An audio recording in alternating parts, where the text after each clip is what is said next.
Magandang umaga po sa ating lahat. Pakibati naman ang iyong katabi. Salamat, narito ka ngayong umaga. Nagtagumpay na makabangon, makarating, at maging bahagi ng ating gawain. Okay, tayo po ay magpapatuloy sa ating series ng The Way of Christ, ang ating pinag-aaralan sa mga nakalipas na almost 4 Sundays na. So sa nakalipas na mga linggo, tinalakay natin si Jesus ang daan, si Jesus ang katotohanan, at si Jesus ang buhay. And then, tinalakay din natin na si Jesus ang daan ng pag-ibig sa nakalipas na linggo. Ngayon naman po ay ating pagbubulayan, the way of Christ, the way of joy. Ang daan ni Kristo ay daan para maranasan ang tunay na kagalakan. In short, ang tunay na kagalakan ay kay Jesus natin masusumpungan. At ang mga tunay na lumalakad sa kanyang daan ay tiyak na makakasumpong ng kagalakan. At ito po ang gusto ko na inyong hayhayin at habang kayo nakikinig sa inyong isipan, i-differentiate ninyo ang pagkakaiba ng kagalakang na kay Kristo at yung kaligayahang meron sa mundo. And at the end of this sermon, yun ang gusto kong isa sa matutunan ninyo ngayong umaga, ano ang malaking kaibahan na kagalakang na kay Jesus at sa kagalakang meron sa mundo. Ang pagsunod po kay Kristo at paglakad sa kanyang daan ay magdadala sa atin sa tunay na kagalakan. Sinasabi ko at dinadagdagan ng salitang tunay na kagalakan para ma-differentiate natin na ang tunay na kagalakan ay hindi masusumpungan sa anumang mga lugar o kahit sa sino mang tao, kundi kay Jesus lamang. At itong tunay na kagalakan ito, ang ibig sabihin na isang buhay na punong-puno ng kagalakan. Maaaring iniisip ng iba at maaaring meron sa atin na parang hindi naman totoo yan, yung maranasan ng isang buhay na punong-puno ng kagalakan. Kasi maaaring ang sabihin ng iba, punong-puno ng hirap, punong-puno ng sakit. Siguro yun ang maraming maikukwento, pero yung punong-puno ng kagalakan ay parang rare sa mga tao na maikwento. Pero yun ang isang malaking katotohanan na ibabato natin ngayong umaga. Na kay Jesus, maaari nating maranasan ang isang buhay na punong-puno ng kagalakan. Sabihin mo yun sa iyong katabi, kay Jesus, mararanasan natin ang buhay na punong-puno ng kagalakan. At yan po'y hindi imposibleng bagay. Siya'y posible na maranasan. At yan ay itinuro ni Jesus at sinabi sa kanyang mga alagad. Sa Juan 15 o John 15 verse 11, ito ang sabi ni Jesus, Juan chapter 15 verse 11. Ang mga bagay na ito ay sinalita ko sa inyo upang ang aking kagalakan ay mapa sa inyo at upang ang inyong kagalakan ay malubos. Yun ay sa Ang Biblia version. Sa ESV, these things I have spoken to you that my joy may be in you and that your joy may be full. And then ISB version, I have told you this so that my joy be in you and that your joy may be complete. Naniniwala ako na lahat tayo ay naghahangad ng ganitong klase ng kagalakan. Ano sabi dito ng mga binasa nating talata? Lubos, puno, kompleto, meaning walang kulang, nag-uumapaw, kagalakang walang sukat na paglagyan. Do you think that is possible na maranasan natin? maranasan ng bawat isa? Kapag naranasan mo ang kagalakang ito, hindi bang wala ka nang hahanapin pa? Wala ka nang hahanapin pa kapag ka nasa iyo na yung ganitong klase ng kagalakan. Bakit marami mga taong naghahanap ng kaligayahan sa mundo? Dahil palaging merong kulang sa buhay nila. Pero kapag kapuno tayo ng kagalakang galing kay Jesus, hindi mo kailangan maghanap ng kung ano-ano ng mga bagay sa mundong ito. At ganyan ang klase ng kagalakang nais ni Jesus na maranasan natin ng lahat ng mga sumampalataya sa Kanya. Ang lubos na kagalakan ay kay Jesus lamang natin masusumpungan. Sinabi ni Jesus ang lubos na kagalakan, ang sabi dun sa talata, ay nasa Kanya at taglay niya at mararanasan niya. At itong kagalakang ito na meron ng Panginoon, ang kagalakang nais niyang i-share sa atin. Na maranasan natin. Inihayag ni Jesus ang lahat ng kailangan upang maranasan natin ang kagalakang sinasabi niya sa talatang ito. Ba't hindi naman niya inilihim kung paano makakamit ang kagalakang ito?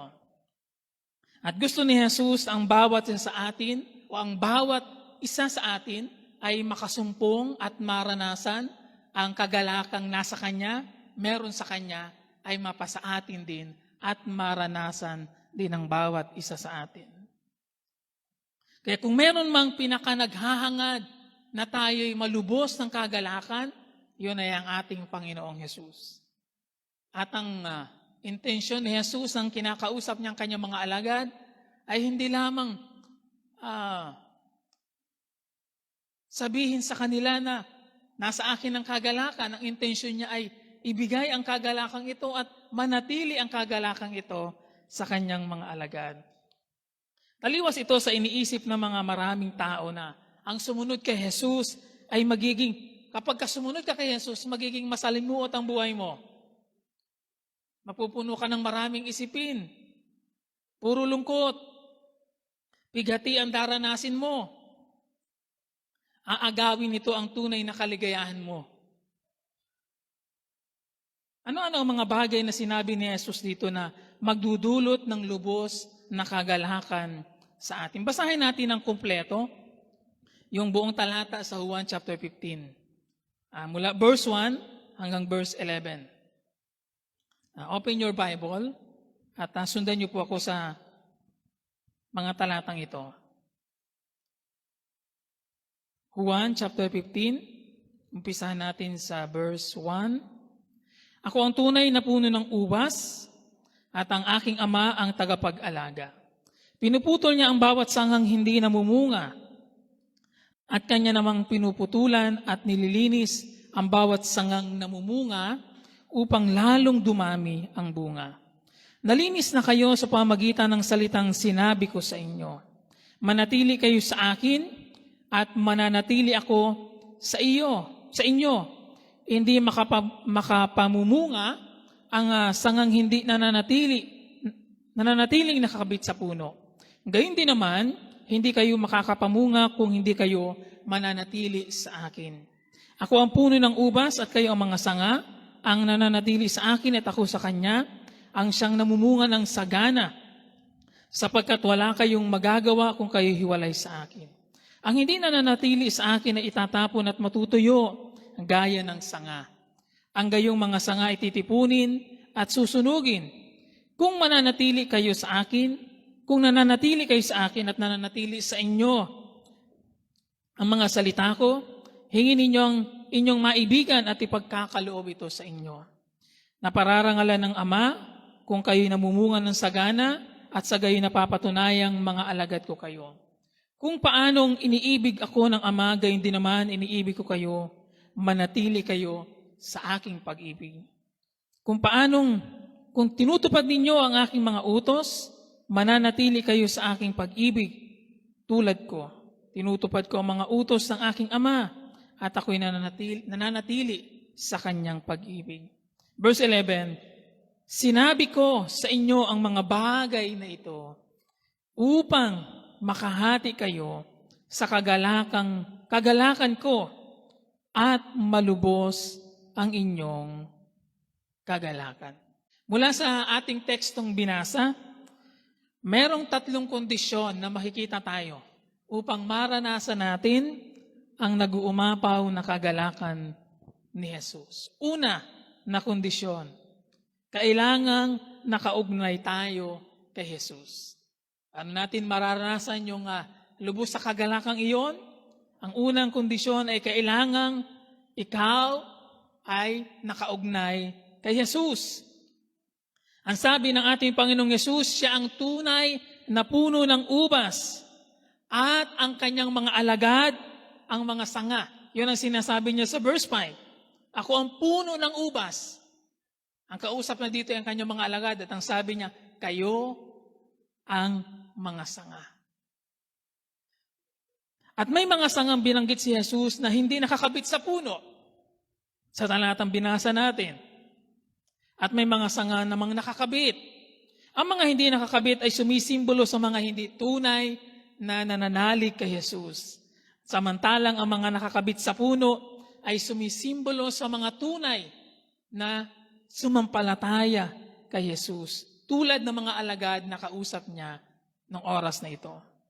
At doon nagsimula si Jesus sa kanyang paghahayag ng mga bagay na ito nang sinabi niyang kailangang maranasan ng kanyang mga alagad. Yung kagalakang nag-uumapaw. Ibig sabihin ng pagiging nakaugnay sa ating Panginoong Jesus ang pinakapundasyon upang maranasan ang kagalakan.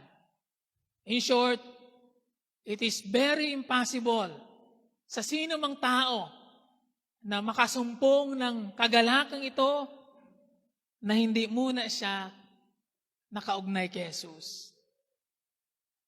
Na wala siyang kaugnayan sa Panginoon. Kaya upang maranasan natin ang kagalakan, kailangang nakakonect tayo sa source of joy, ang ating Panginoong Jesus. At ang pagiging nakaugnay ay nangangahulugan na tayo ay nakipag-isa na kay Jesus. At kailan nangyayari ang pakikipag-isa kay Jesus? The moment ng isang tao ay tunay na kinilalang siya ay makasalanan, wala siyang magagawa sa kanyang sarili, siya ay tunay na nagsisi, tinalikuran ng kanyang kasalanan, at nanalig sa tanging tagapagligtas, ang ating Panginoong Jesus. At that moment, that very moment, kung tunay na ginawa iyon ng isang tao, nagkaroon siya ng kaugnayan kay Jesus. Sa madaling sabi, ang mga tunay na sumampalataya lamang kay Jesus ang maaaring makaranas nito, ng kagalakang ito. Kaya kung tunay kang sumampalataya na kay Jesus, mga kapatid, ang magandang balita ito, maaari mong maranasan ang kagalakang ito na sinasabi ni Jesus sa talata. Sa totoo lamang sa mga tunay ng sumampalataya kay Jesus, ang kagalakang ito na sinasabi ni Jesus sa talatang ating binasa ay isang pamilyar na kagalakan. Uulitin ko ang sinabi ko. Sa mga tunay na sumampalataya kay Jesus, ang kagalakan sinasabi dito ni Jesus, na kagalakan nasa Kanya, ay hindi isang kagalakan na bago na sa atin. Dahil ito'y naranasan natin the moment na tayo sumampalataya kay Jesus. Sa mga tunay na sumampalataya kay Jesus. Ito'y kagalakang hatid ng kaligtasan. Ang sabi ni Haring David, the joy of your salvation. Psalms 51 verse 12. Ang kagalakang dulot ng iyong pagliligtas. Wala pang kahit isang tunay na nanalig kay Jesus ang hindi pa nakaranas ng kagalakang mula kay Jesus. Kaya ang kagalakang ito ay una mong mararanasan at naranasan ng pagsisihan mo ang iyong mga kasalanan at tunay kang sumampalataya kay Jesus. And this is very important, mga kapatid. Ito'y magiging totoo sa sino man sa atin na narito ngayong umaga at magiging kasama ko kayo na magpatunay na hindi ito isang sabi-sabi lamang ni Jesus na kagalakang mararanasan. This is something true.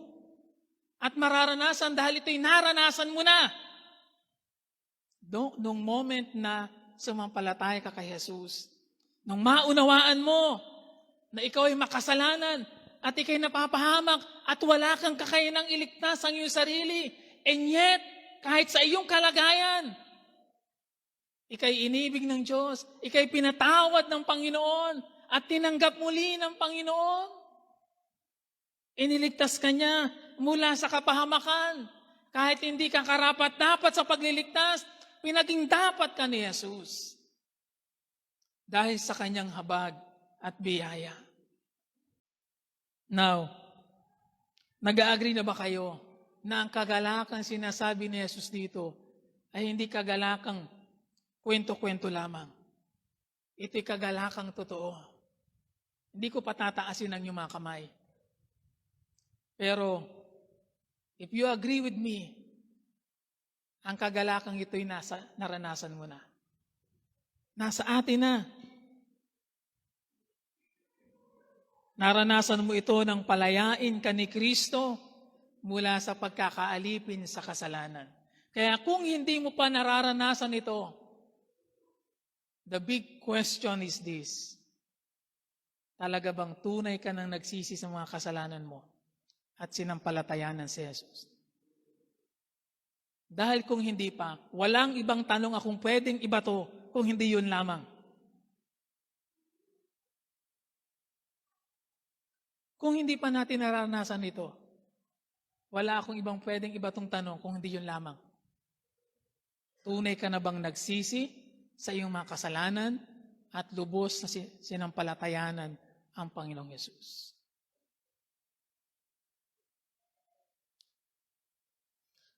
Kailangan nating magsiyasat ng ating mga sarili kung ganon. Talaga bang pinagsisihan mo na ang mga kasalanan mo? Naranasan mo na ba talaga ang kalayaan mula sa pagkaalipin sa kasalanan at sa kapit ng dyablo? Kung hindi pa, ano pa ang mga humahadlang sa iyo para ganap na pagsisihan ang iyong mga kasalanan at ganap na isuko ang iyong buhay kay Jesus? Dahil hanggat walang ganap na pagsisisi at ganap na pagsusuko, walang ganap na kagalakan na mararanasan ka galing kay Jesus. Kung ang kapalit ng pagtalikod natin sa kasalanan at pagsusuko ng buhay kay Jesus ay kagalakang lubos, hindi ba worth it ang ating pag-iwan sa mga bagay na sobra nating ina-treasure sa mundong ito na hindi naman totoong nakapagbibigay ng kagalakan? Hindi ba? Hindi ba worth it yun na iwanan mo na at i-let go ang mga bagay sa buhay mo na hindi naman totoong nagdudulot ng kagalakan sa iyo? Sa halip pa nga ay nagpapahamak sa iyo. Hindi mararanasan ng maraming mga taong kagalakan dahil ayaw nilang bitawan ang mga bagay na ibibigay lamang ay pansamantala. Hindi natin mararanasan ang kagalakang lubos na ito hanggat hindi natin inasuko ang mga bagay na kinakapitan natin, na pinagkukunan natin ng mga pansamantalang kaligayahan. Kung gusto mo ng complete joy, lubos sa kagalakan, kailangan nating matutunang i-let go ang mga kinakapitan natin ng mga pansamantalang kaligayahan. Ang sabi ni Jesus sa kanyang pagtuturo, mapalad ang mga nahahapis sapagkat aaliwin sila ng Diyos. Mateo 5:4. Ang pagkahapis sa tinutukoy dito ay pagkahapis sa kasalanan. At tanda ito ng tunay na pagsisisi at pagtalikod sa kasalanan. At ano daw ang gantimpala sa mga tunay na nagsisisi, tumatalikod sa kasalanan, nagsusuko ng buhay kay Kristo? At sabi doon sa talata, aaliwin sila ng Diyos. Aaliwin sila ng Diyos. At ang kaaliwang ito ay nagdadala ng kagalakan, mga kapatid. Yung kaaliwang galing sa Diyos ay nagdudulot ng kagalakan. Yung aming pangalawang anak, ay si Saya ay napakamaiyakin noon. Konting kwan lang ay pagka umiyak yun ay abot na sa hanggang kung ano, saan. Ang gagawin ng kanyang ina, ni Layden, ilalabas lamang yun at aaliwin. Maya-maya nagatawa na uli.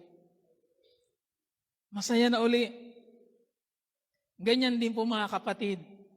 Ang mga taong tunay na nagsisi at nahahapis sa kanilang mga kasalanan, ang sabi ni Jesus, sila'y aaliwin ng Diyos at mapupuno ng kagalakan. Kaya napapawi ang hapis na dulot ng kasalanan at pinapalitan ng Diyos ng kagalakan.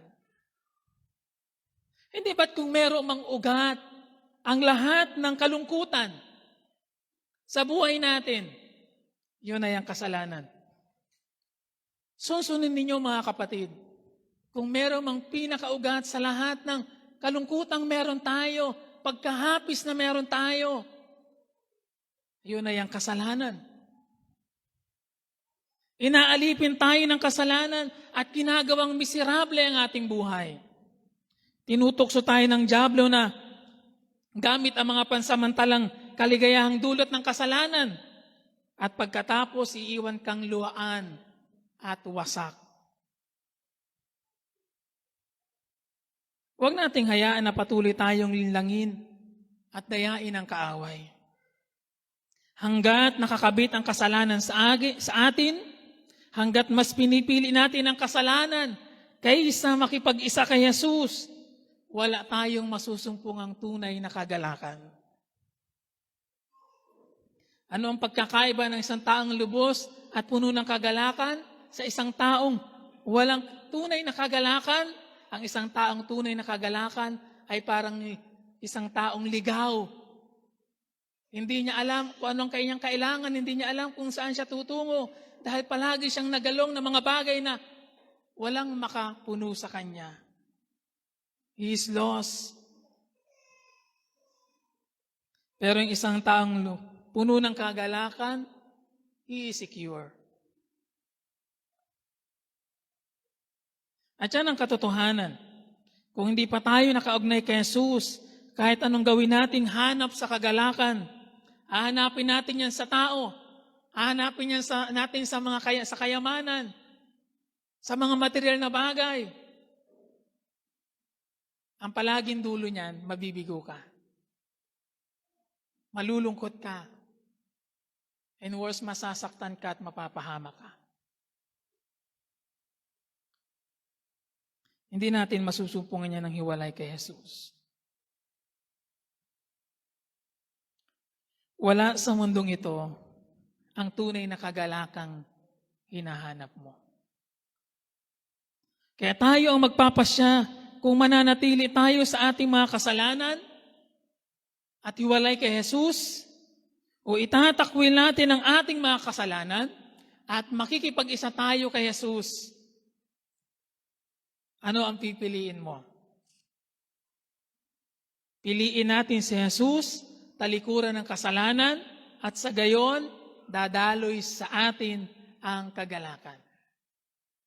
So again, ang pinakapundasyon para mapasa atin at maranasan ang kagalakang ito, kinakailangang nakaugnay ka kay Jesus. At para mangyari yon, ano nga ang dapat na mangyari? Kailangan tunay kang nagsisi, tumalikod sa iyong kasalanan, at tunay na sinampalatayanan si Jesus. Pangalawang kondisyon, kinakailangang manatili tayo kay Jesus, abiding in Christ. Kung ang pagiging nakaugnay kay Kristo ang pundasyon ng kagalakan, ang manatili kay Kristo at sa kanyang pag-ibig ang paraan naman para patuloy na maranasan ang kagalakang iyon.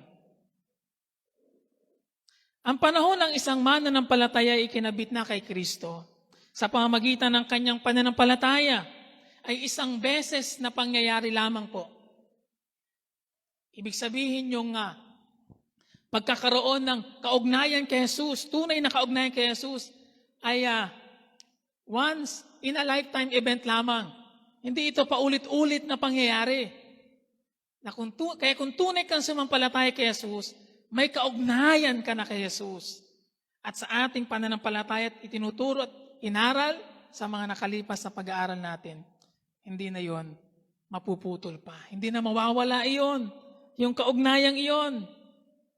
Kung tunay kang nagsisi at sumampalataya kay Jesus. At sa oras na iyon, napasa iyo na ang kagalakang sinabi ni Jesus, ang kagalakang dulot ng kaligtasan. Gayunpaman, kahit nakaugnay na tayo kay Jesus, sa pagdaan ng panahon, maaaring pansamantalang mawala at hindi natin maranasan yung kagalakang iyon. Ang kayang sabi ni Jesus, manatili sa pag-ibig niya. Kung hindi tayo mananatili kay Jesus at sa kanyang pag-ibig, may mga pagkakataon na maaaring hindi natin maranasan yung kagalakang ito.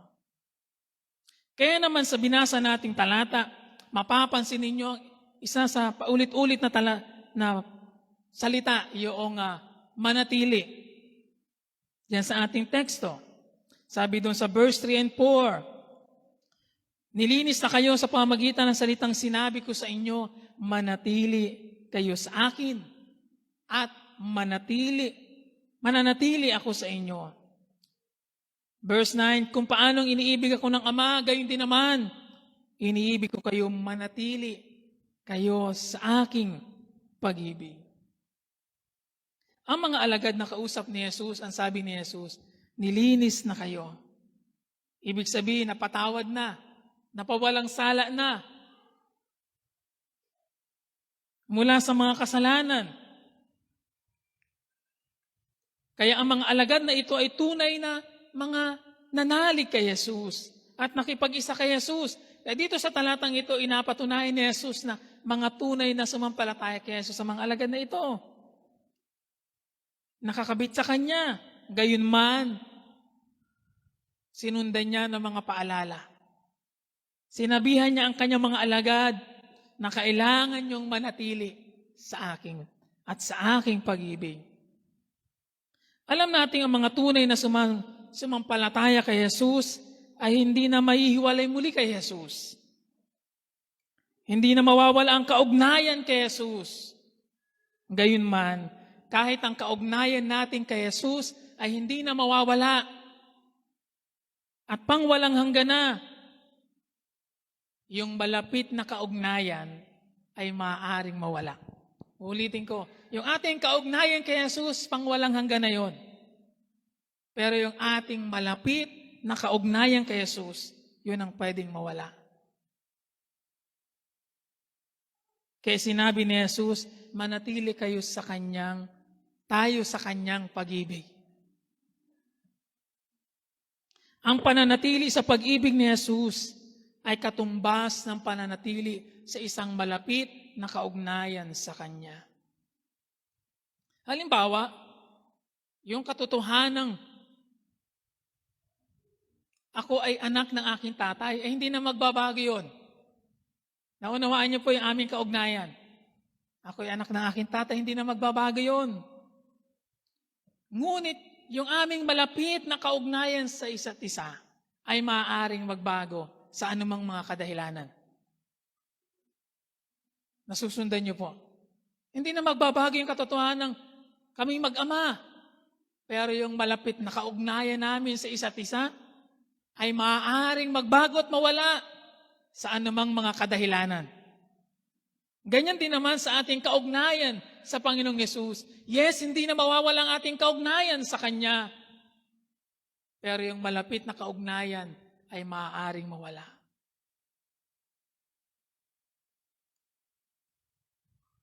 At kung mawawala ang malapit na kaugnayan, hindi natin mararanasan ang kagalakan. Hindi tayo itatakwil na ni Jesus kailanman sa mga tunay na sumampalataya sa Kanya. Ngunit sa ating paglayo sa Kanya, sa anumang kadahilanan, lalo na kung kasalanan, ay maaaring mawala ang malapit nating kaugnayan sa Kanya. Kaya sinabi ni Jesus sa kailangang manatili.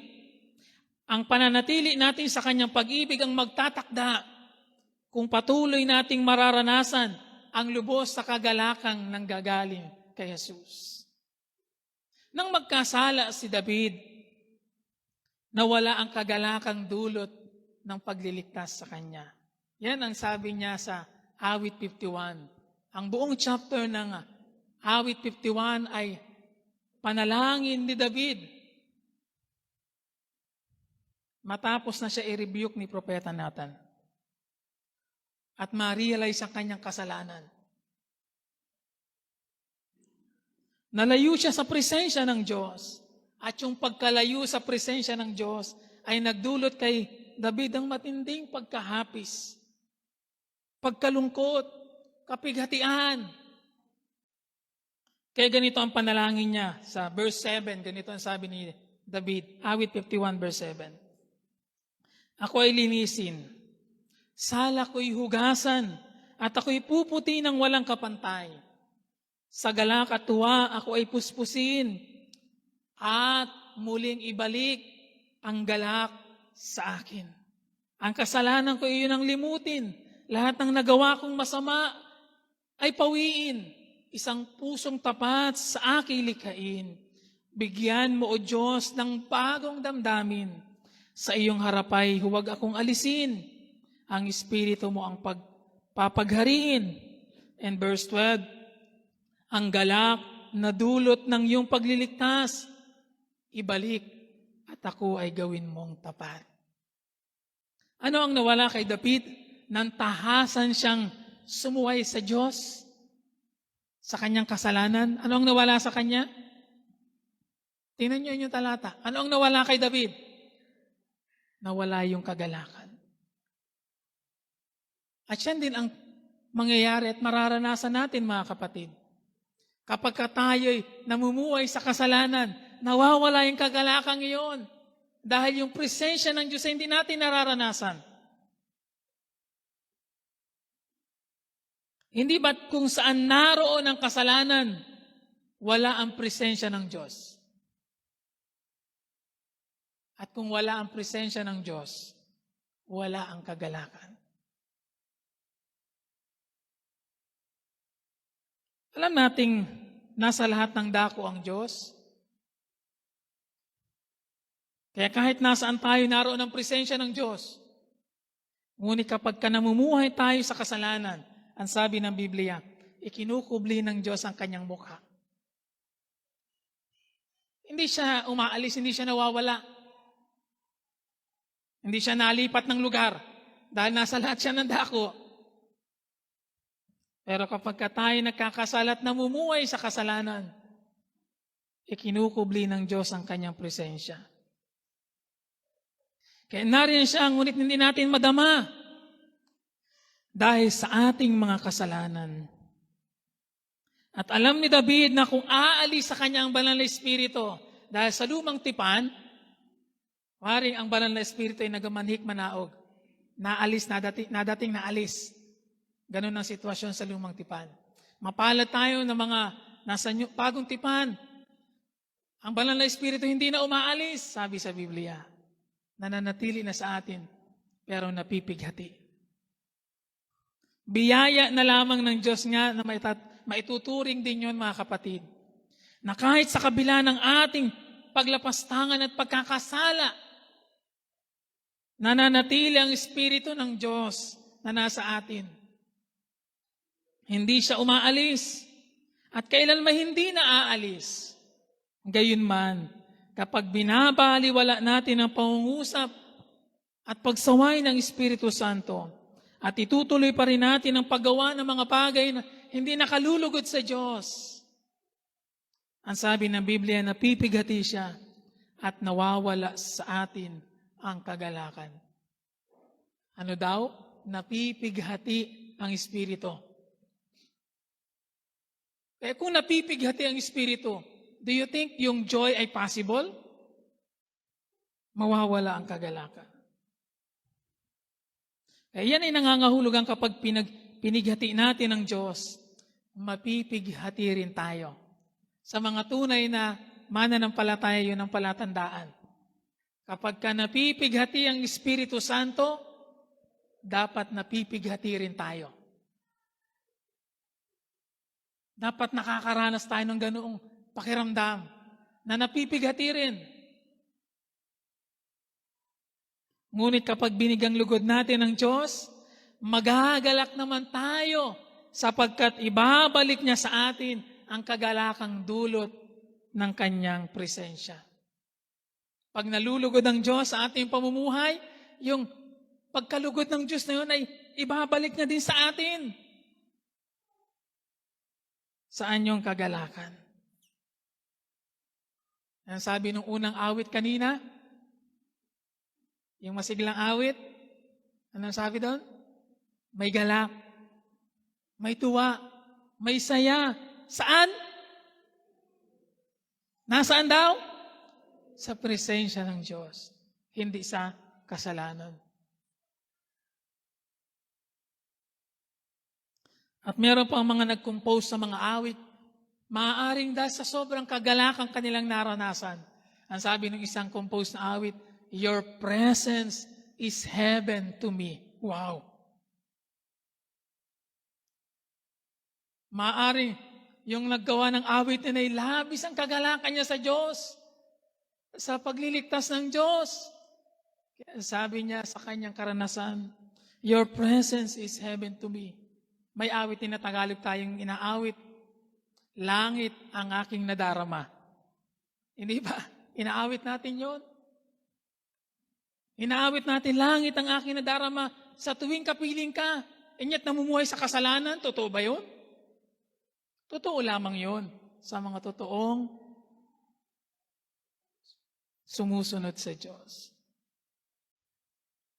Kaya ang gusto ni Jesus, ang kagalakang dulot ng kanyang presensya ay palagi nating maranasan. Hindi ba yun ang ibig sabihin ng manatili kayo sa akin? Ang gusto ng Diyos, palagi nating maranasan yung kagalakang iyon. Manatili. Kailan mo huling nadama ang kagalakan ng Diyos?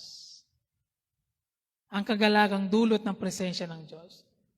Nararanasan mo ba? Patuloy mo bang nararanasan? O nawala ang kagalakang iyon? Nawala na. Then balikan mo. Kailan nawala? Ano yung dahilan bakit nawala yung kagalakang iyon? And I'm sure, may kaugnayan yung palagi sa kasalanan. Pangatlong kondisyon para mapasa atin ng kagalakang ito at manatiling nasa atin ay yung kailangang sumunod tayo kay Jesus. Kaya ang unang kondisyon, kailangang nakaugnay kay Jesus. Pangalawa, kailangang manatili sa pag-ibig ni Jesus. At pangatlo, kailangang sumunod o sumusunod tayo kay Jesus. Nilinaw ni Jesus sa talatang binasa natin sa John chapter 15 kung paano natin magagawang makapanatili kay Jesus at sa kanyang pag-ibig. Ano ang dapat na ginagawa natin para manatili tayong may malapit na kaugnayan kay Jesus? Yun ang ibig sabihin. Ang sabi niya, kung sinusunod ninyo ang aking mga utos, mananatili sa inyo ang pag-ibig ko. Kung tinutupad ninyo ang aking mga utos, verse 10, mananatili kayo sa aking pag-ibig. Kaya ang makakapanatili lamang sa pag-ibig ni Kristo, ang mga taong magkakaroon lamang ng nananatiling malapit na kaugnayan kay Jesus, ay yung mga taong tumutupad sa kanyang utos. Kung gayon, mararanasan lamang natin ang kagalakang hatid ng pananatili kay Kristo kung tinutupad natin ang lahat ng kanyang mga utos. Nagtataka ba tayo kung minsan bakit parang ang ilap-ilap ng kagalakan sa atin? Kung susundin natin ang dahilan ng kawalang susunsunin, ang kawalan ng kagalakan, maaaring yun ay dahil sa hindi natin pagsunod sa mga utos ng Diyos. Wala kasi akong ibang maisip na major reason para mawala yung kagalakang iyon. Liban doon sa hindi natin pagsunod sa mga utos ng Diyos. Dahil kung tutob din natin ang mga utos ng Diyos, mananatili tayo sa kanyang pag-ibig. Kaya isa lamang ang dahilan ng kawalan ng kagalakan, pagsuway. Pagsuway. Kaya sa tuwing nadarama mo na nalalayo ka sa Panginoon, sa tuwing parang pakiramdam mo ang ilap ng kagalakan, meron kang isang bagay na kailangang gawin. Siyasatin mo ang iyong buhay at hanapin saang bahagi ka ng buhay pumapalya. Saang bahagi ng buhay mo maaaring nasusuway mo ang Diyos. Namumuhay ka sa pagsuway. Hanapin mo na sa inyong mga leak sa iyong buhay na maaaring dahilan kung bakit hindi mo lubos na maranasan ang kagalakan ni Jesus. Minsan ang isang pagsuway ay hindi agad natin mapapansin. Pero ang tiyak na palatandaan na ito, na lumalayo tayo sa Diyos at mayroon tayong kailangang itama sa ating buhay, ay yung kawalan ng kagalakan. Kapag ka nararamdaman mo na parang unti-unti nang nawawala yung kagalakang yon, hindi na katulad nung dati, hindi na katulad nung una mong sinampalatayanan si Jesus, nung moment na yon, at i-compare mo noon ngayon, kung sa tingin mo at pakiramdam mo, ay parang ang laki na nagbago, ang laki nang nawala. Nawala ang kagalakan. Then yan ay maaaring malinaw na palatandaan. Kailangan mong hanapin ang mga bahagi sa iyong buhay na kailangan mong iwasto, ituwid, itama. Hindi ko sinasabing kailangang makagawa muna tayo ng mga karumal-dumal na kasalanan para lumayo tayo sa presensya ng Diyos at mawala ang kagalakan. Dahil sa totoo lamang, kahit nagpapaka-sup-sup tayo minsan sa paglilingkod, ay maaari nating masumpungan ang ating sarili na walang kagalakan. Minsan ay busy-busy natin sa mga bagay na para sa Diyos, and yet, wala pa rin yung kagalakang iyon. Kung minsan pa nga gumagawa naman tayo ng mga mabubuting bagay, pero bakit wala pa rin kagalakan? Yun ay dahil ang kagalakan ay natatamo, hindi sa paggawa ng ilang mabubuting bagay, kundi sa pagtupad sa lahat ng mga iniutos ng Panginoon.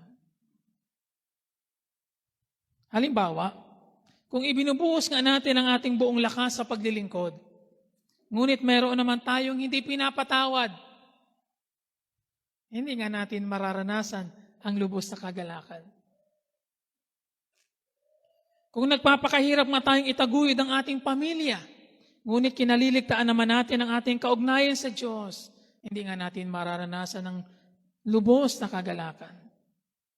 Minsan nagbubulay ka naman, nananalangin, ngunit hindi naman natin minamahal ang mga taong sinabi ng Diyos na mahalin natin, hindi mo pa rin mararanasan ang tunay na kagalakan. Minsan naman ay obvious na obvious sa iyo na kasalanan, and yet patuloy mong ginagawa yung kasalanan, obviously, hindi mo mararanasan ng tunay na kagalakan. May mga pagkakataon ding ang dahilan ng pagkawala ng kagalakan ay dahil inagaw na ng mga bagay sa mundong ito ang ating atensyon na dapat ay para sa Diyos. Minsan kaya malayo tayo sa Panginoon at wala ng kagalakan ay dahil nakontento na tayo sa mga panandaliang bagay na aliw na inaalok ng mundong ito at ibinibigay ng mundo. Mga bagay na waring harmless, ngunit harmful sa ating kaluluwa. Halimbawa, yung pagbababad sa social media. Pagbababad sa Netflix.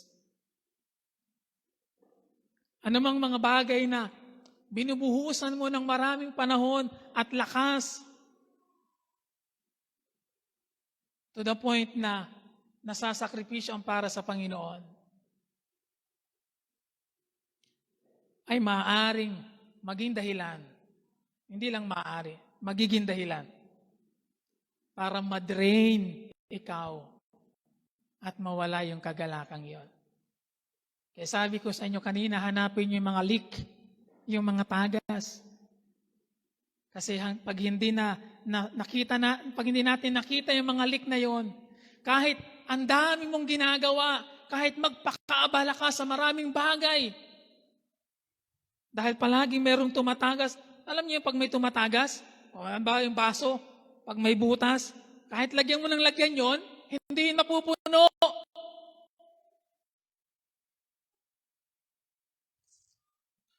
Hanapin mo kung nasaan ang mga tagas sa buhay mo. Ang totoo, hindi mauubusan ng mga dahilan na posibleng maglalayo sa atin sa Panginoon. Pero ito ang kailangan nating gawin. Kailangan nating masusing magsiyasat ng ating mga sarili hanggang masumpungan natin, eto ang problema. Eto ang kailangan kong ayusin. Ang ibig kong sabihin, mga kapatid, huwag nating i-justify ang ating sarili kung bakit hindi natin nararanasan ang kagalakan. Huwag din nating ituro ang ibang mga tao, ibang mga bagay, o kahit ang mga sitwasyon, and even ang sistema ng mundo, kaya nawawala ang kagalakan sa atin. Dahil sadyang ganyan na yan. Dahil ang kagalakan ay panloob, hindi panlabas. Kaya kahit ganyan ang kalagayan sa paligid, kahit nagkakagulo na, it should not affect your joy kung ikay tunay na malapit sa kaugnayan sa Panginoon. Hindi dapat nakaka-epekto ang mga bagay sa mundo. Hindi dapat nakaka-apekto ang mga nangyayari sa paligid sa mundo. Para mawala ang kagalakang ito, dahil ito'y panloob, hindi panlabas. Hindi ko sinasabing mga masuwayin ang bawat isa sa atin. Sabihin nyo, sabi ni Pastor, parang yung pangungusap ni Pastor, nagsasabing kami mga masuwaying mga Kristiyano. Hindi ko sinasabing ganun. Pero ang sinasabi ko ay magsuri tayo ng ating mga sarili. Saang bahagi ng iyong buhay, hindi mo ganap na sinusunod si Jesus. Kailangang hanapin natin ang pinagmumulan ng kawalan ng kagalakan at huwag tayong tumigil hanggat hindi natin natutukoy yung tiyak, yung specific reason bakit nawawala ang kagalakang ito. At kung ipamalay sa atin ng Espiritu Santo ang dahilan ng kawalan ng kagalakan, i-acknowledge natin yon, pagsisihan, at manumbalik sa Kanya. Hanggat hindi natin inaamin at iwinawas to ang ating pamumuhay, hindi mananauli ang kagalakang dapat na nararanasan natin. Ngunit kapag tayo nagpakumbaba, aminin ang ating mga pagsuway, magsisi at manumbalik sa Diyos, katulad ng panalangin ni David, God will restore yung joy na yon. sa ating mga puso. Kaya mayroong lubos sa kagalakan sa tunay na pagsunod kay Kristo. Kung tunay na sumusunod tayo sa mga utos niya, mararanasan natin ang malapit na kaugnayan sa Kanya at ang kagalakang nanggagaling sa Kanya. Kaya ang kagalakan ay bunga ng pananatili kay Kristo. At ang pananatili kay Kristo ay bunga ng pagsunod sa Kanyang mga utos. So dito sa binasa nating talata sa Juan chapter 15, ay inihayag ni Jesus ang lahat ng kailangan nating malaman upang mapasa atin ang kagalakan at patuloy na maranasan ang kagalakang ito. Kaya hindi talaga sikreto. Walang sikreto dahil sinabi na ni Jesus kung ano para maranasan ang tunay na kagalakan. Kailangan lang nating patuloy na manatiling malapit sa Kanyang pag-ibig at sumusunod sa Kanyang mga utos. Kailangan natin tiyakin, una na tayo may kaugnayan na sa Kanya, tiyakin na tayo nananatili sa Kanya, at tiyakin na tayo'y sumusunod sa Kanya. Ngayon, kung natagpuan mo ang iyong sarili sa umagang ito, na wala pang tunay na kaugnayan kay Jesus, kasi never mo pa talagang naranasan, maaaring palatandaan nga iyon, na wala ka pang totoong kaugnayan sa Kanya. And I hope na ako'y pinapakinggan niyong mabuti. Dahil ito'y napakahalaga. Kung hindi mo pa nararanasan ito ever sa buhay mo, maaaring palatandaan ito na hindi ka pa totoong nakaugnay kay Jesus. So, ang dapat gawin mo ngayong umaga, umarap kay Jesus, ipasiyasat kay Jesus ang iyong puso, at pagsisihan ng iyong mga kasalanan, at sumampalataya sa Kanya. Kung ikaw naman ay tunay ng sumampalataya kay Jesus, and then, nasa panahon ka ngayon na walang kagalakan ang buhay mo, then find the reason. Find the leak. Bakit nawala yung kagalakang iyon? Bakit nalayo ka sa Panginoon, sa Kanyang presensya? At kung sa pagsunod mo naman sa Panginoong Yesus ay nagdaranas ka ng kaapihan o pag-uusig, at dahil doon ay nahahapis ka, lalo namang ang kagalakan na Jesus ay laan para sa atin, para sa iyo. Matuto lamang magtiwala, umasa, maghintay kay Jesus at pupunuin niya tayo ng Kanyang kagalakan. Tandaan po natin mga kapatid, sa mensaheng ito sinasabi sa atin, ang kagalakan at ang lubos sa kagalakan ay posible. Ang kagalakan ay maaaring makamit. At ang kagalakan ay mapapasa atin kung handa tayong magsuko ng ating buhay kay Jesus. Ang pinagmumulan ng kagalakan. So nasaan ka doon sa tatlong iyon? Saan mo nasusumpungan ang sarili mo sa tatlong iyon? Ikaw ba yung kailangang magkaroon ng kaugnayan muna kay Jesus ngayong umaga? O ikaw yung isang taong kinakailangan mong aminin ang mga kasalanang dapat mong pagsisihan, dahilan kung bakit nawala ang kagalakan mo?